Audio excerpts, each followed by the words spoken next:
Greetings. Do what thou wilt shall be the whole of the law. I'm Lexi Eve, and today we're done. This is the final chapter of part 2 of Liber ABA Magic Book 4, and we're talking about chapter 16, the Magcik Fire, with considerations of the Thurible, the charcoal, and the incense. Let's get into it. In short, the Thurible represents our fiery higher aspirations. The burning incense, thrown thereon, our prayers which we inflame ourselves with. When I see the burning of a substance, be it incense or the tobacco of a cigarette, I have meditated long upon the change of the substance from gross matter into smoke. There I see the literal death or change of the object from one state of physicality into an ethereal form. It, to me, is reminiscent of the change we all must go through transitioning from life to death as our spirit leaves its earthly coils. The smoke, at first, is like the astral body, which too inevitably disintegrates. Interesting that the magician inhales the substance, be it incense or tobacco, for the smoke of the Thurible is symbolic of the astral light. It is much like performing an invocation of a god, for these substances alter our state of consciousness ever so subtly. In a completely different way, it is like the reincarnation of a deceased soul into a new body through the fetus. But let me change subjects here for just a moment before talking about the Magcik Fire, and then circling back to the Thurible. The Carthaginians at one time were claimed by the book of Leviticus to have been worshippers of Moloch, which is one of the highest ranking qliphothic demons according to the magician's tables. The Carthaginians, like many ancient cultures, did perform human sacrifice to their deities at a place called Tophet. Most commonly, they would make these ritual sacrifices to a goddess named Tanit. But, according to Leviticus, the Carthaginians performed their sacrifices by building bronze statue ovens in the shape of a bull on top, with a cavity in the torso for the victim and a wood burner underneath. This bull idol, representing Moloch, was made of bronze. I really only bring this up for historical reference pertaining to the topic, but there's a little interesting coincidence. The Thurible Crowley references too is of bronze, and in this chapter there's a quote from Liber ABA chapter 3 verse 30, quote, "My altar is of open brasswork, burned thereon in silver or gold," end quote. Now, silver or gold could be interpreted as male or female, respectively. The altar, rather than a temple altar, could be the magician's own body.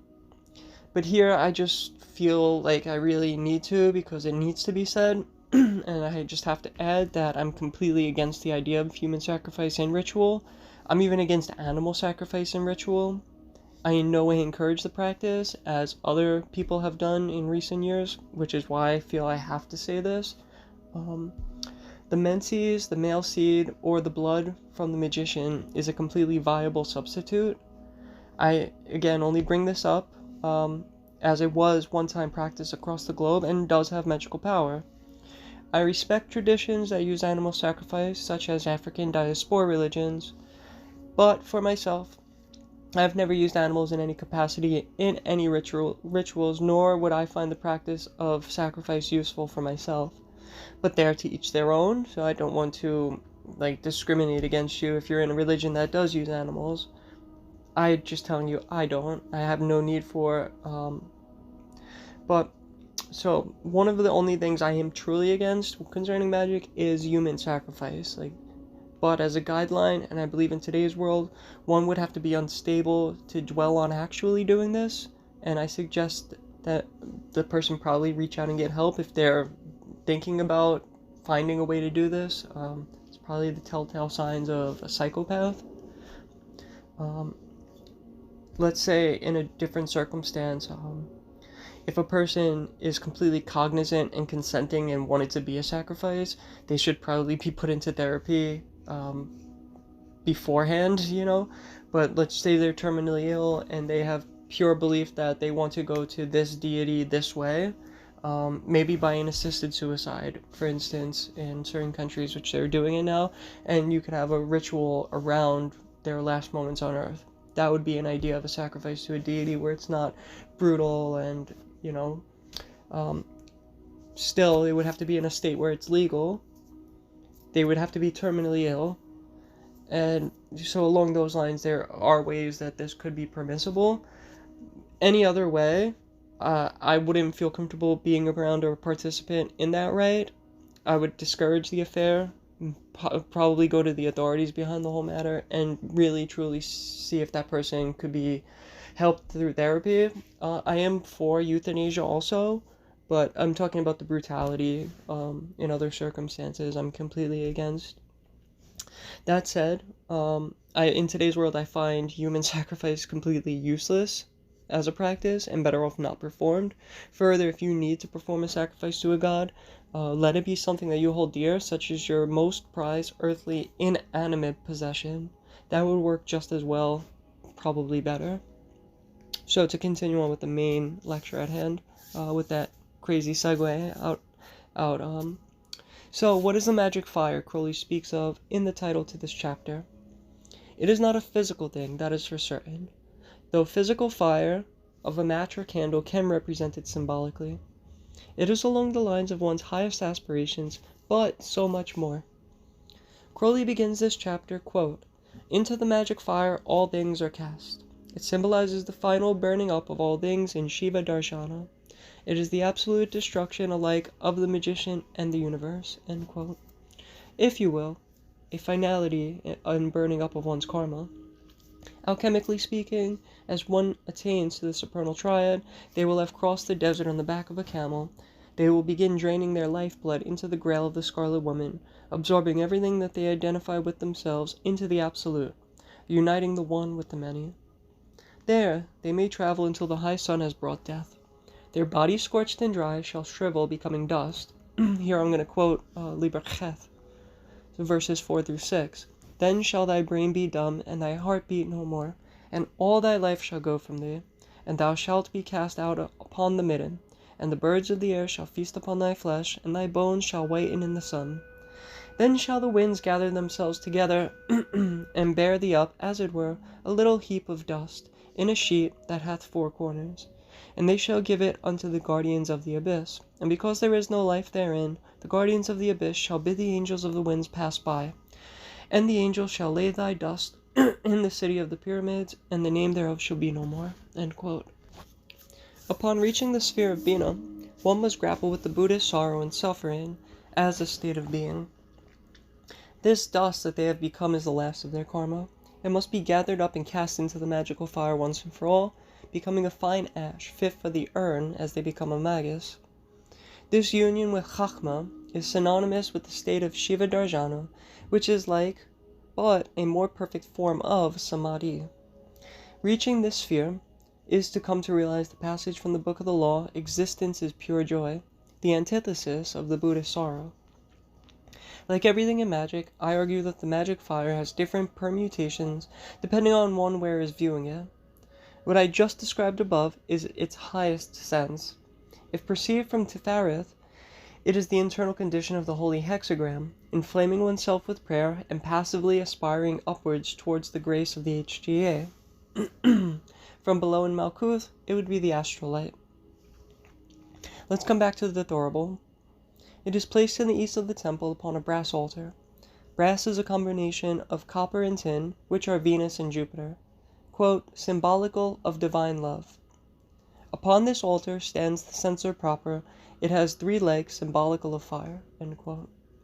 The triplicity signifies the triangle which represents fire, but a footnote in this chapter adds that 300 is Shin, the letter corresponding with fire in spirit. Quote, "This censer is of silver or gold, because they were called the perfect metals. It is upon perfection that the imperfect is burned." End quote. Just a quick note, I myself opted for an iron cauldron Thurible, which is cheaper, and though imperfect compared to silver or gold, iron is Mars, and that is the most fiery planet, so it works for me. Read the section on charcoal for yourself, as I'm not a chemist and I fear I'd butcher explaining it differently from how Crowley worded what he stated. I will comment on one thing about charcoal. After it is lit and incense is thrown upon it, the magician blows upon it. So much of spirituality and creation revolves around breath. The logos is only uttered by the breath it is carried upon. Thus, here word and will is in action to light the fire of destruction, as Crowley so poignantly informs the reader. Even the term ruach means breath, and that's a term for the intellectual part of the soul, spirit. So to continue with the chapter, quote, incense is symbolical of prayer, end quote, and, quote, smoke represents the astral plane, which lies between the material and the spiritual, end quote. Smoke even has the shapeability of water, as does the astral light, and the smoke catches the light of the lamp, allowing photons to reflect vibrantly, giving a density to the light, at least by appearance. Quote, in this smoke illusions arise. We sought the light, and behold the temple is darkened. In the darkness, this smoke seems to take strange shapes, and we may hear the crying of beasts. The thicker the smoke, the darker grows the universe. We gasp and tremble, beholding what is foul and unsubstantial things we have evoked, end quote. I look at the interaction of incense and spiritual entities like this. They feed on sense the way we feed on vegetation and liquid. Some scents are compatible with some entities, though repugnant to others.